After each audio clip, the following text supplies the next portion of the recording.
Il-gvern ta' Roberta Bela qed jippreżenta biss proposti kozmetiċi għal kostituzzjoni f'xhieda ċara li qed jipprova jaħrab minn rakkomandazzjonijiet li sarulu mill-Kummissjoni Venezja.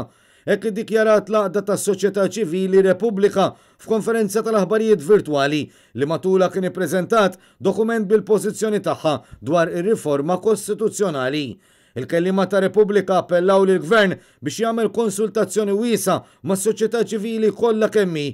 Wara kollox, s-soċjetà demokratika tiddiskuti ma' s-soċjetà ċivili kollha, mhux infatti ċerti gazzetti kienu rapportaw b'mod ħażin li kienet ir-Repubblika li ridet tiġi konsultata, Repubblika trid tiġi konsultata bħal m'għandhom jiġu konsultata rappreżentanti ta' soċjetà ċivili oħra. Aħna parti mis-soċjetà ċivili. Repubblika qalet li l-problema tal-impunità li pajjiżna għadda minna fl-aħħar xhur tas-sena li għaddiet għadha hemm. U l-impunità li għaddejna minna li suppost qed insewwu hija xi ħaġa li għadha hemm u li dawn is-suppost riformi li jagħmel il-Prim Ministru mhumiex se jibdew jindirizzaw.